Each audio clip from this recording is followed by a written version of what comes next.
Hello friends, welcome back to my YouTube channel. Today I am discuss 5th same electronics syllabus.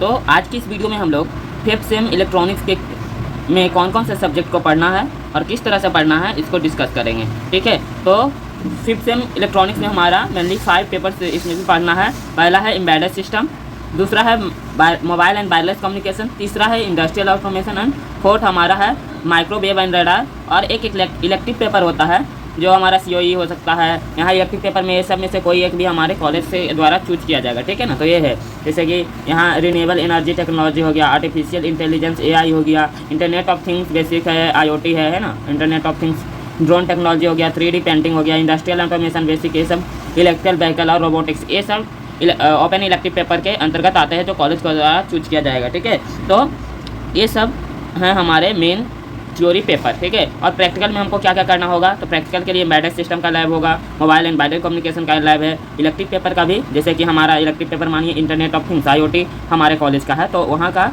Elective paper का उसका भी lab होना चाहिए। ठीक है, जिसमें हमारा 50% होगा फिजिकल और 50% वर्चुअल, दोनों मिलाकर हमारा लैब होना चाहिए, तब वह सफिशिएंट कहलाएगा। फिर माइक्रोवेव एंड रडार का भी लैब होना चाहिए, जिसमें AI लैब हो जाएगा, इंटरनेट ऑफ थिंग्स का lab, drone technology, 3D printing, ये सब का लैब के थ्रू ही पढ़ाया जाता है। ठीक है, और उसी के द्वारा जो नॉलेज हमको मिलेगा उसको एग्जाम में लिखेंगे। ठीक है, तो ये सब प्रैक्टिकल में है। और इंडस्ट्रियल ऑटोमेशन का भी लैब है, तो ये सब होना चाहिए 5th सेम इलेक्ट्रॉनिक्स में। टर्म वर्क में हमारा क्या क्या आ जाता है, तो मेजर प्रोजेक्ट इसमें भी एक पार्ट में बनाना है। देखिए यहाँ लिखा हुआ है साफ साफ, सॉरी नीचे देखिए, major project part 1 and content 6th sem major part 2। 6th sem में इसका पार्ट 2 बनाना है, अभी पार्ट 1 में बनाना है मेजर प्रोजेक्ट हम लोगों को। ठीक है, फिर कोर्स अंडर COE MOOCs है, ये सब हमारा सिस्को का है ना, सिस्को का मेजर टर्म वर्क में आएगा ये सब। ठीक है, फिर समर इंटर्नशिप है 4 वीक का, है ना, तो 4 वीक का इसमें हमारा समर इंटर्नशिप भी ऐड है। तो ये सब चीज़ें हमें 5th सेम इलेक्ट्रॉनिक्स में पढ़ना है। तो इस तरह से हमको कंप्लीट करना है। तो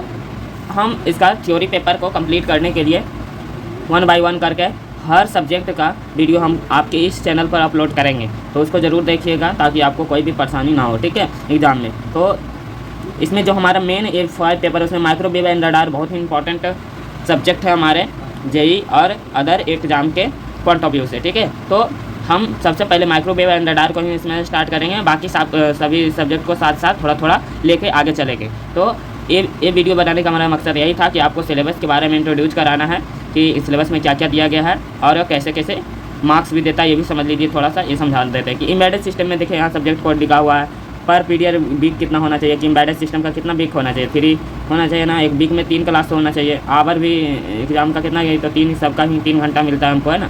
फिर टीचर असेसमेंट मार्क इसमें 10 होगा, है ना, इसमें भी टीचर असेसमेंट क्लास टेस्ट का 20 नंबर का होता है, तो टोटल 30 नंबर हमारा हो गया।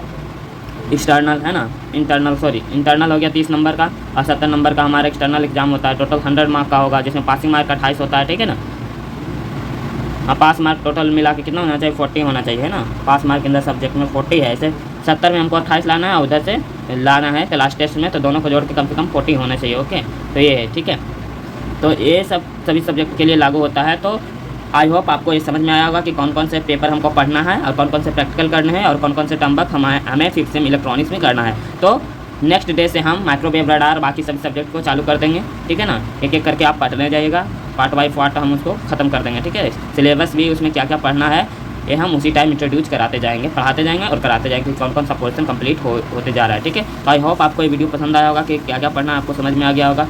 देन हम आगे आप अब आसानी से आप पढ़ सकते हो और समझ सकते हैं। तो मिलते हैं नेक्स्ट वीडियो में, तब के लिए धन्यवाद।